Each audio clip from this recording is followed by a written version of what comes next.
Hello and welcome to the Sober Bliss podcast with me, Gail, and my amazing guest.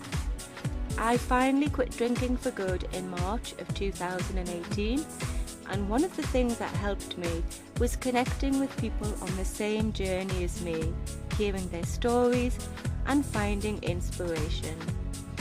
No matter where you are on your journey to sobriety, I hope you enjoy listening to these stories and hope they bring you inspiration, joy and light so you can find your own sober bliss.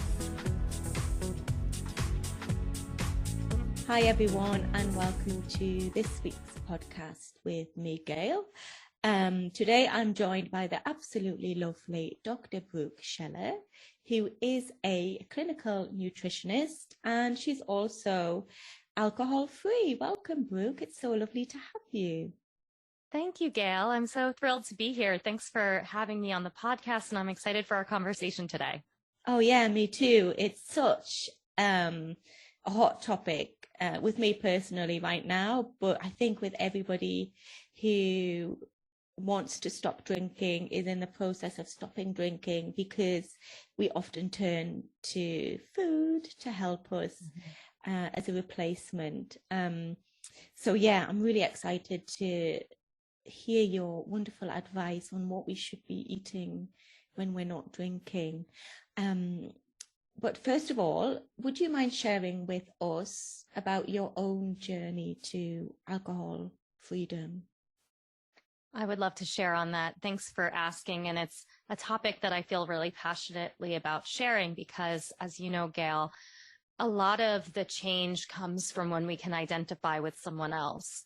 And oftentimes when we are struggling with alcohol or we're getting to that point where we feel like maybe we need to make a change, there's a lot of isolation and loneliness that comes with that we're kind of feeling like maybe we're unique in how we're feeling, that we're experiencing anxiety and everyone else seems to be having fun. Yeah. And the reality is that when we get into these rooms and we start hearing people being honest and open about their experiences with alcohol use, we say, wow, I'm not alone. And I feel comfortable now talking about it and bringing this up to other people. And my journey of drinking started in my teens. I was 13 the first time I took a drink, and alcohol is such a progressive disease. And looking back through my 20s and my early 30s, I can really see that progression happen. Now looking back, hindsight is 2020, right? How that progression really happened from, drinking casually and formally on the weekends, getting into college and spending a lot of time around drinkers and dating other drinkers, getting into the career world and starting to experience, going to happy hours with coworkers and, going out with your maybe higher ups because, that's part of the culture and it's how we grow. And unfortunately, there's some, associations there, especially for women. Yeah. And what's most interesting for me was that, I'm a doctor of clinical nutrition by trade. And I always had this weight on my shoulders that I know exactly what alcohol is doing to my body. And yet I couldn't stop. Yeah. And it was this, the shadow part of myself that for a long time I was really trying to find the benefits of alcohol and figure out a way that we could drink and still be healthy. Yeah. And sometimes I still see it now on Instagram, talking about that the red wine is okay in moderation and all of those things. And if you are someone who can truly moderate and doesn't necessarily have an alcohol situation that hasn't progressed to the point where it's become more difficult to stop, that may or may not be true. But for people who do have a problem or are starting to progress a little bit more towards alcohol use disorder, those things can be really dangerous, right? Because they allow us to feel like it's okay, that it's part of what everyone is doing. It's part of the crowd. And so I have worked for 12 plus years in the nutrition industry and have a very deep knowledge of the body and really the different biochemistry of our brain and our gastrointestinal system and our hormones and our liver. And, you know, I finally decided through my own challenges that I was having with alcohol that I needed to cut it out. I have a family history of alcohol use and addiction in my family. And, you know, I started seeing myself going down that same path. Mm-hmm. And I had never wanted to be, you know, that way, and always thought I would be different. And here I am, you know, getting degrees and doing all these other things that could kind of prove that I didn't have a problem. Right. Yeah. Yeah. But inside I was screaming, you know, mm-hmm. Inside I was really feeling, I was having a lot of anxiety. I was dealing with a lot of emotions that were, you know, not allowing me to live my fullest life and keeping me really, below my purpose in this world. And ironically, at the same time that I got sober, which was June of 2021, I had published a chapter in a textbook on complementary and integrative approaches to substance use disorders. And I wrote a chapter on nutrition and supplementation for substance use disorders. Oh, wow. And while I was writing it in the end of 2020, you know, I was probably having a glass of wine while I was writing the book, you know, because that would be something I would do after work. And, you know, ironically, after I got sober and kind of that mental fog cleared from my head, I realized, oh my goodness, like I have this really deep knowledge of the body, and looking at the sobriety space and the trends that are going on in sober curiosity and the need for more people to just have new ways into this conversation, I realized that we're not talking enough about the biochemical pieces that contribute to the reasons that we drink. And the biochemical meaning, you know, the physical stuff that's going on in our body. Yeah. So I'll give one example that is, you know, our brain.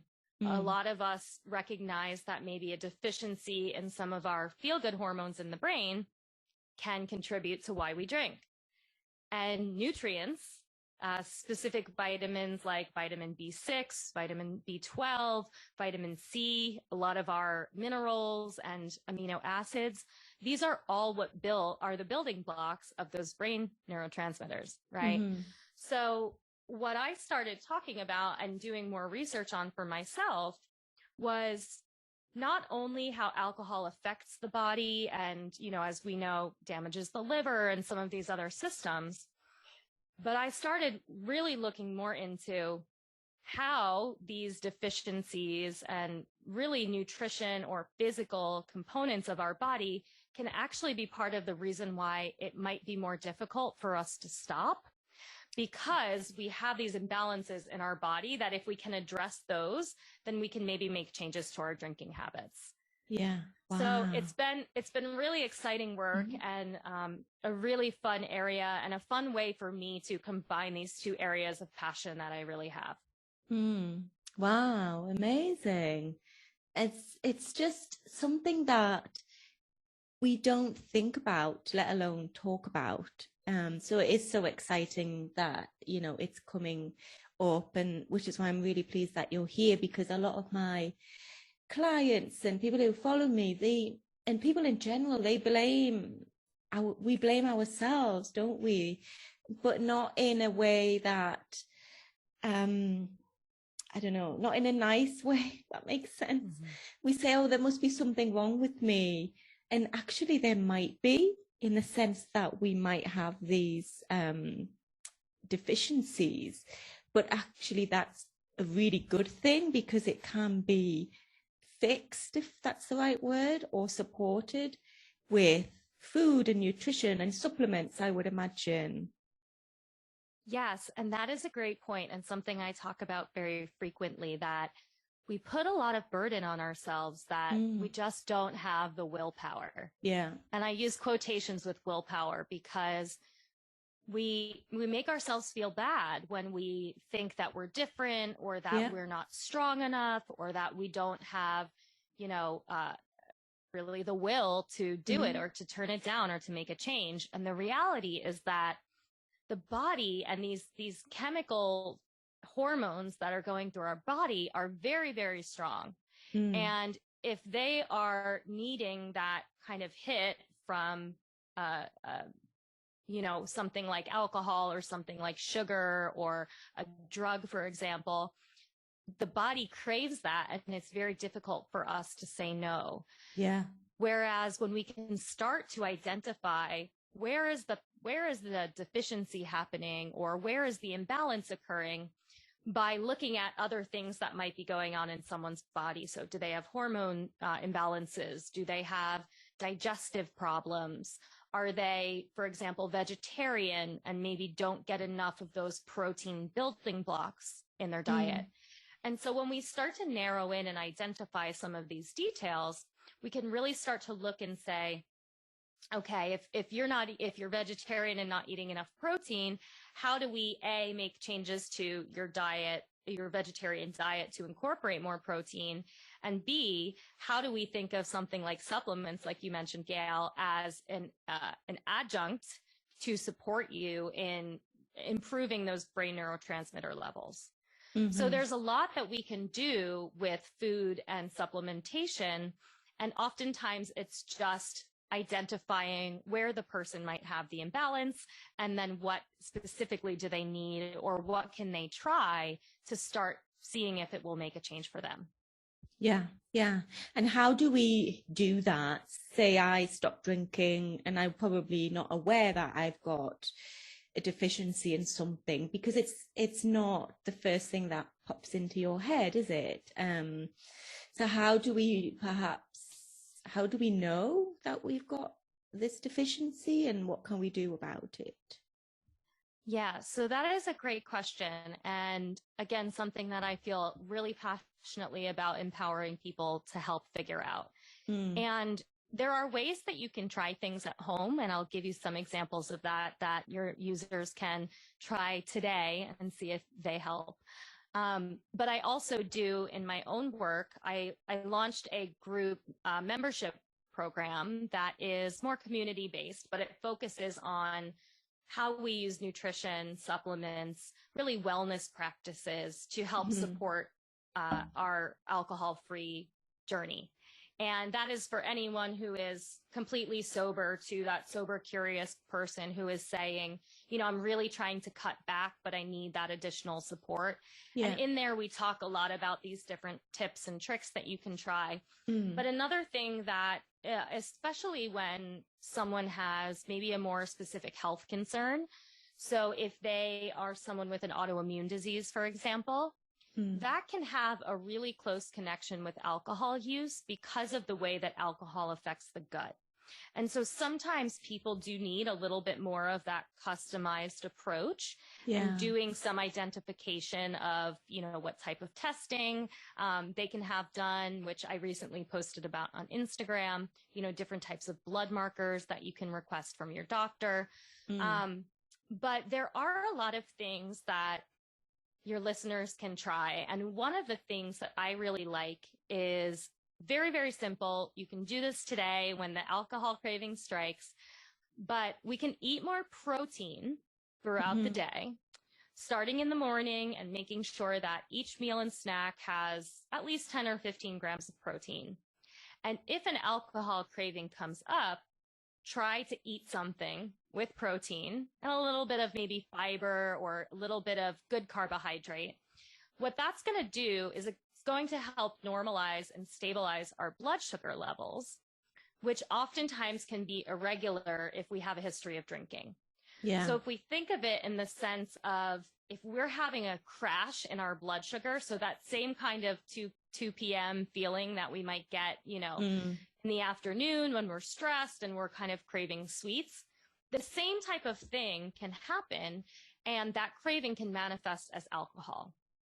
So if we work if we work to stabilize our blood sugar more throughout the day, again, protein, and when that craving hits, having something to eat instead of going straight to a drink, oftentimes people find that getting themselves out of that moment, having something to eat to raise the blood sugar, is going to take away that craving. And so that is something that is really, really easy for people to try at home. and do on a continuous basis. So it can help at the time of the craving, you know, by having something to eat and getting that blood sugar back up. But it can also help us throughout the day, throughout the week, throughout the month, because we're really structuring our diet to be fighting against those cravings. And that also goes into the sweets too, Gail, which you brought up, which is another, you know, really interesting correlation there. And I know many, if not all of us who are cutting out alcohol have that struggle with. Yeah, and I want to ask you about a bit more about that. But first, just can you explain what 15 grams of protein, was it 15 grams you said? Yep. What does that look like?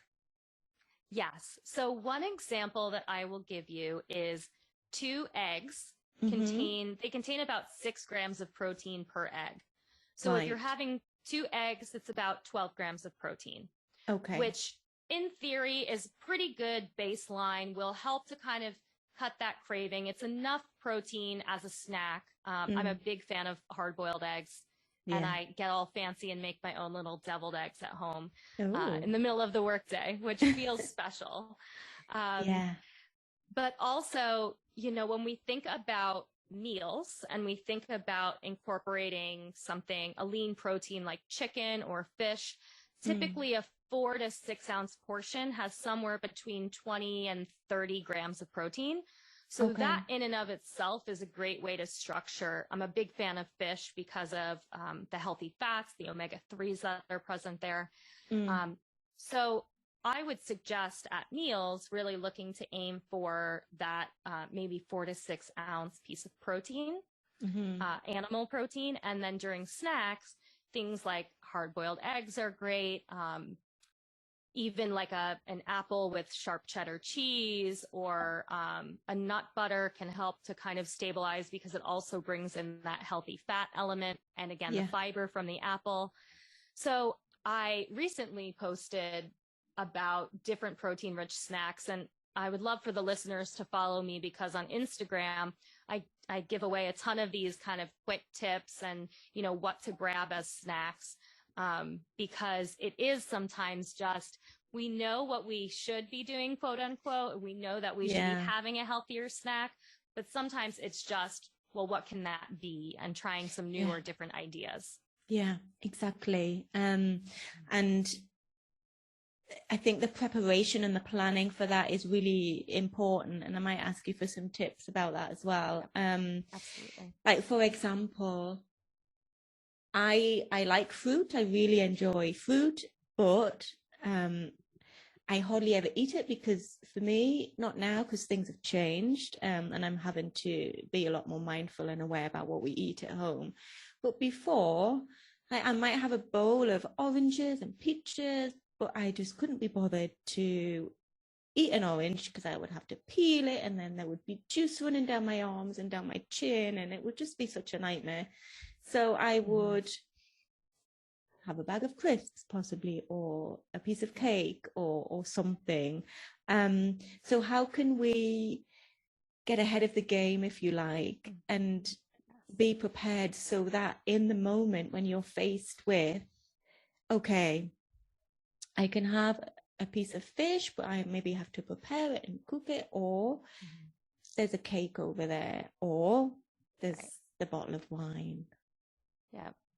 And that is a great question. I feel that being prepared is really the only way that we can do this, because as you're mentioning, when that blood sugar is low, it signals kind of those alarm bells in our body that says, I need it, and I need it now. I need that sugar basically to get me out of this pit that I'm in. And so when we are down in that low blood sugar dip, it's easier for us to eat a piece of cake, because that's going to send our blood sugar up quicker than a healthy snack would.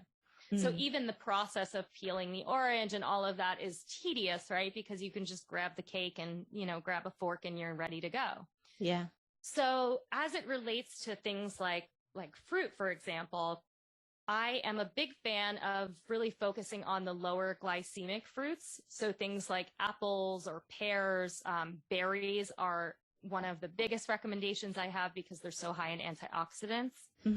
And keeping, I think, something like an apple in the fridge where you really can just grab it and go, and you don't necessarily have to do that prep work. Yeah. So sometimes it's even thinking ahead of what kind of things are just easier for me to grab. Is it a bag of nuts and an apple, for example? Whereas, you know, peanut butter might be a little bit more challenging because you've got a scoop and then you need a plate and, you know. Well, you just did it with a spoon out the jar. Right, which we all do sometimes. Yeah. And that is okay sometimes too. And the trick really is not letting ourselves get to that low blood sugar point where we are, again, somewhat out of control of our body because it's sending these alarm signals off. So in addition to making sure you're eating protein, a lot of what I suggest as well is timing out your meals about 3 to 4 hours maximum so that you're not going too long without food. Because what happens is if we have lunch at 12 p.m., for example, and we haven't had anything in between there and 5 p.m. hits and we're stressed at the end of the day, we're going to go for that bottle of wine because we need that quick hit of feel good. We need that quick kind of boost in blood sugar that the wine can give us. So if we strategically plan, say, put it into your work calendar or set a timer on your watch so that it goes off, or on your phone to have a snack, even if you grab, again, that handful of nuts, something to kind of take the edge off a little bit, it's going to give us a better opportunity of being successful in the end. So, you know, just to jump back to your question on what things people can do to be prepared. And, you know, I'm a fan of cooking extra foods so that you've got leftovers in the fridge, and not necessarily meal prepping, because I know that that can be kind of tedious for a lot of us. But, you know, if you're cooking dinner on Monday, make leftovers so you have lunch for the next 2 days. Or, you know, even things like turkey wraps. For example, if you take a slice of deli turkey and you wrap that either with a piece of, you know, sharp cheddar cheese or half of an avocado, for example, some of these kind of quicker, easier things to grab. Hard-boiled eggs are another fan. You don't have to devil them. That's just for a little bit of excitement during the day. And a lot of times it's just trying things and seeing what you like, seeing what, you know, food is supposed to be fun. So of course, if it's celery sticks and, you know, carrots, that's not as fun for everyone, right? It's a little bit boring. It's harder to stick to things that we don't like. So also finding things that still bring you joy and pleasure when you're snacking on them. Yeah. Oh, I love that. It makes total sense to not let yourself get to that stage in the first place, which does, of course, require a bit of planning, because there's nothing worse, as you say, when you come home and it's that like hungry, isn't it? You're hungry, you're angry, you're stressed, and you just want something then and there to get rid of that feeling. So when we're not drinking and a craving comes, are we actually craving the alcohol? Are we craving sugar? Are we craving something to eat? Are we craving something else? What's going on in our brains in that moment? Yeah, so this relates again back to blood sugar. And it has to do with, again, when we are bottomed out in blood sugar, our body is fueled by glucose, our blood glucose. And the things that will raise our glucose are things like sugar, carbohydrates, and alcohol. And so when we are, again, in that low blood sugar situation, that is where we really start to have those cravings for not only the sugars, carbs also too. So when you mentioned crisps, you know, or, you know, some of us reach for the salty things like the pretzels or something else that, again, gives us a little bit of that kind of snacky, but it's all carbohydrates, right? It gives us that quick rise in our blood sugar. That is what we're looking for. So, you know, aside from the blood sugar itself, when we drink alcohol, aside from blood sugar as it relates to food and sugar and carbs, when we drink alcohol on a regular basis, the statistic is actually that about 95% of people who drink have imbalanced blood sugar levels. Oh, and wow. The reason why that is because of the response that our body has when we drink. So we oftentimes experience these real high highs when we have something to drink. Not only will alcohol cause this reaction, but oftentimes we drink things that have sugar, like wine, or a cocktail that has juice in it, for example, or soda. Our blood sugar will go up, and then we get this really steep drop off, right? Where we drop into, again, that low blood sugar situation. So this also is part of the reason why people sometimes say that once they have one drink, they can't stop drinking. Yeah. Part of it is the addiction and the cycle that we get used to and what's happening in the brain. But there's also this up and down.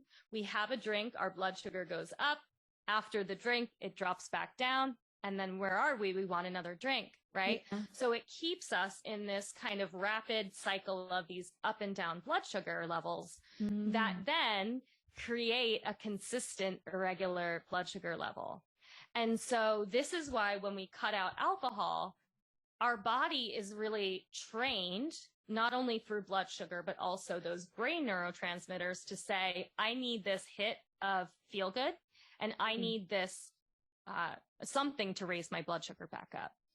Oh, okay. And so this is why a lot of people then tend towards the sweets. I know when I first cut out alcohol, it probably took me a good 6 months before the sugar cravings started to dull down. I probably hadn't had ice cream on a cone since I was a child, but all of a sudden it was something about holding the cone, like a cup of ice cream wouldn't do the same thing. And, it is helpful if we cut out sugar, theoretically from a physiological standpoint, for us to kind of kick the cravings for alcohol and the sugar if we don't kind of buy into it. But I'm also a big proponent of when we are making the change, it's really hard to cut out alcohol.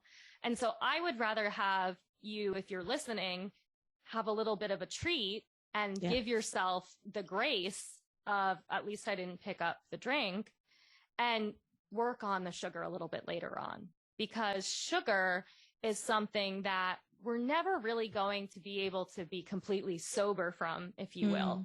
It's in our diet naturally. Even if you don't eat sweets or if you don't have a sweet tooth, it's in fruits, it's in some veggies. Our carbohydrates break down the sugar in the body. So, I say have a little bit of something sweet, try to make it as, minimal as possible, whether that is some dark chocolate or, maybe a single serving size of something rather than a full, chocolate bar. Yeah. But still allowing yourself to get a little bit of that,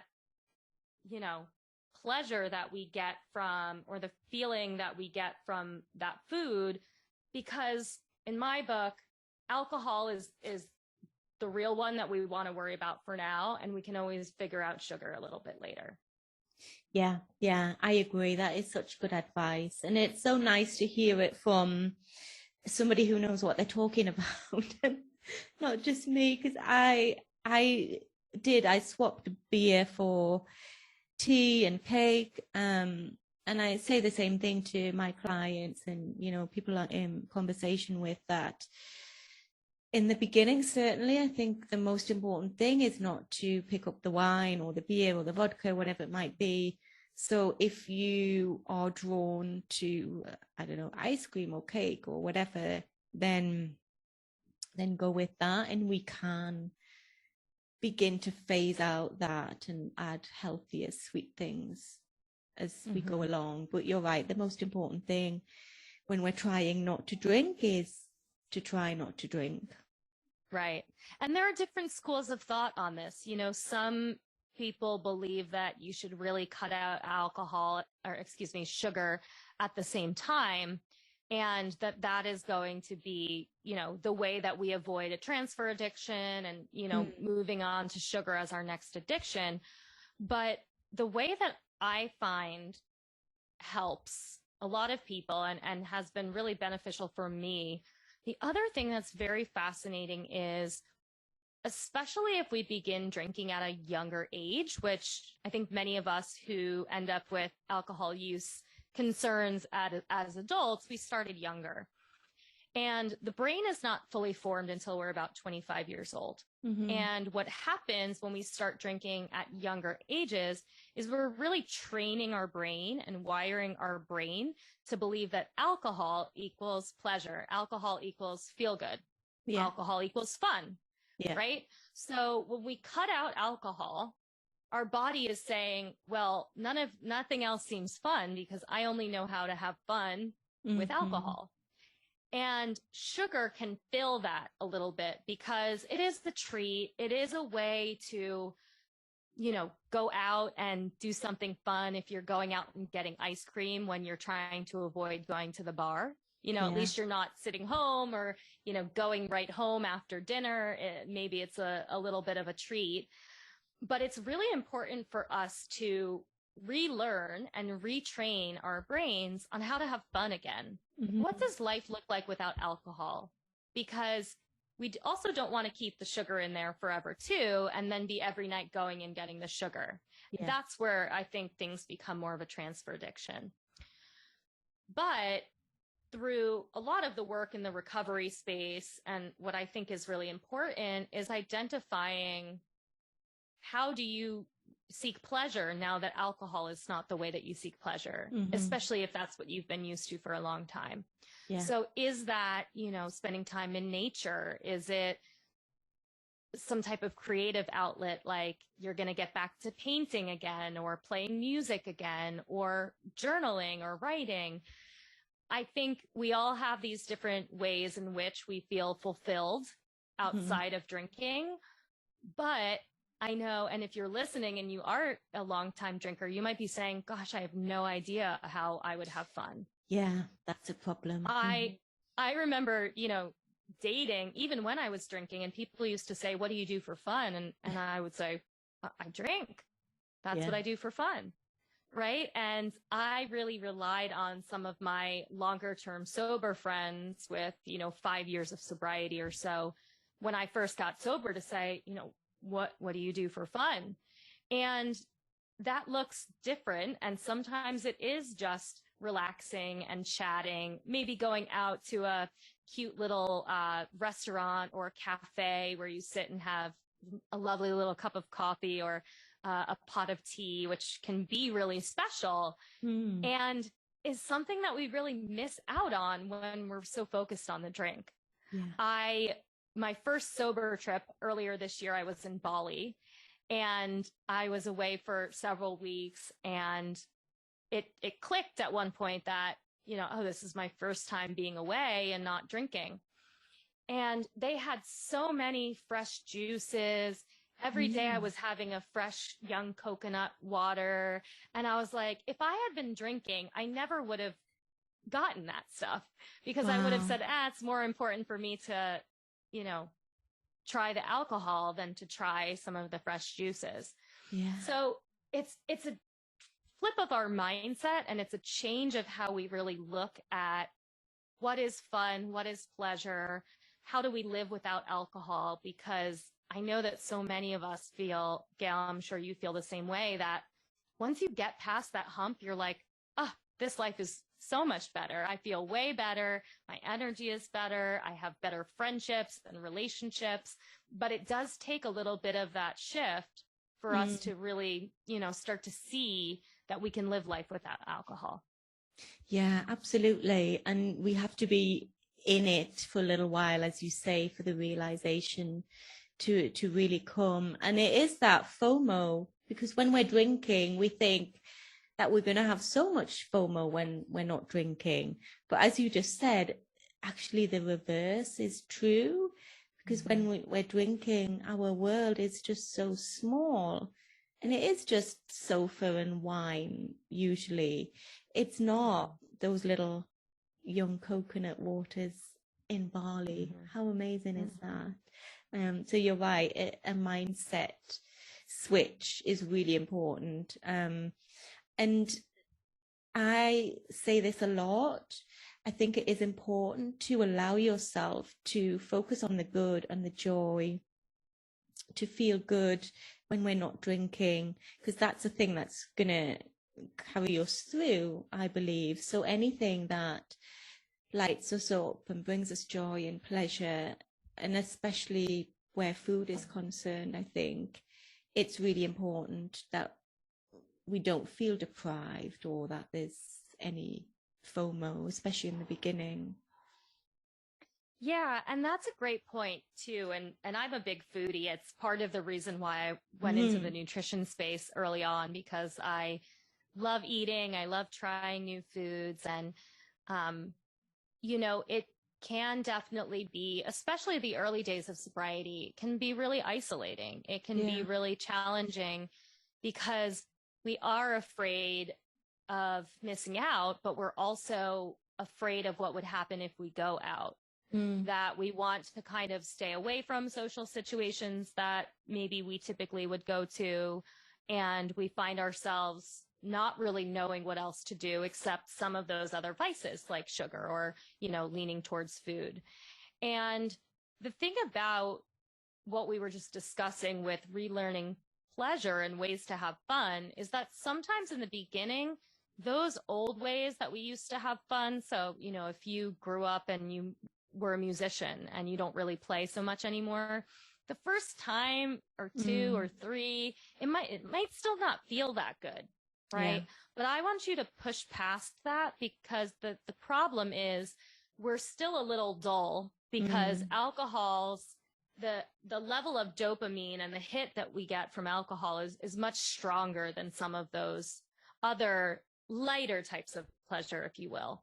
But when we take out the alcohol, our brains become a little bit more sensitive once they recalibrate to these things that bring us pleasure that when we were drinking didn't really seem to bring pleasure anymore, if that makes sense. Yeah, it does. So sometimes it takes a little bit of trial and error or practicing, you know, going out and trying a bunch of different things to see what sticks and what you might want to try again. You know, I am blessed to live in a city, and there's a lot of different things to do and different places to go, but I'm also really bummed out that I'm not near more nature, because that is instantly a great way to lift your mood, to, you know, get outside, get fresh air. If you live near the woods and you can go for a hike, or near a lake and you can, you know, soak in the beautiful views, you know, there's a lot more peace in our lives when we cut out alcohol, but sometimes it takes really clearing our mind from the distraction of alcohol before we can really experience that peace. Yeah. So like you just said, giving yourself the time and the space and being kind and gentle and being open to explore and experiment and try new things, not just with what we eat, but also our experiences and our hobbies and things like that. And use food to your benefit too. You know, one way to you know, practice new things is maybe try some new recipes, maybe try cooking a plant-based recipe if you never have before, or, you know, the internet is amazing. We have access to, gosh, you can Google anything and make it at home now. And so channeling that to see, is that something that instead of making, you know, or digging into the cake at home, can you find a almond flour, almond butter brownie that's maybe a healthier snack or treat that you can have? And not only are you making yourself the treat and, you know, enjoying cooking and trying something new, but then you're getting to have maybe something that is a little bit lower in sugar, or, you know, is in a smaller portion than you might have if you were going having dessert at a restaurant. So I think using cooking to your advantage, and maybe that is something that you find, you know, a passion in, and sharing with others. Yeah. Oh, wow. I love this. What an amazing conversation. I'm sure that everyone's going to really find it useful, and we will leave your Instagram handle in the show notes. But just before we go, Brooke, if there was one piece of advice you would give to somebody who was listening and maybe struggling a little bit, what would you say to that person? That is a great question. Hmm. I would probably say that all of the things that we feel are hard when we're drinking, whether that is eating better, if it's, another thing in the health arena like exercise, if it's meditation, if it is, even loving our body more, if it is, wanting to get back to some of those hobbies that you used to have, maybe it's sports activity, or again, it's painting, all of the things that feel really, really hard for us to do when we're drinking. Mm. When we stop drinking and allow our brains to recalibrate and kind of get through that first initial hump, yeah, we start feeling all of these things again in a new way. Yeah. We start realizing that alcohol has really not been serving us in the way that we were feeling like it was, and that it was actually stealing away a lot of our joy and creating more challenges in our lives than we really have without it. Yeah. And, for me, I was experiencing extreme anxiety by the end of my drinking. And within a month, my anxiety had gone down about 60%. Wow. Just by taking out alcohol. Yeah. And so again, if you are struggling and there are things that you feel like you just can't do, you want that promotion, you want to start a family, you want to get into a new relationship, if you get over that hump without alcohol and use some of these tips, with food to do so, I can get with utmost certainty say that your life is going to be different in the best way. Yeah. Yeah. I agree. Wow. That's so inspiring. Thank you, Brooke. Thank you so much. Thank you, Gail. No, it's been a pleasure to be on the podcast, and I really hope that your listeners enjoyed it and gained something from the conversation today. They will. They absolutely will. Thank you so much. Thank you.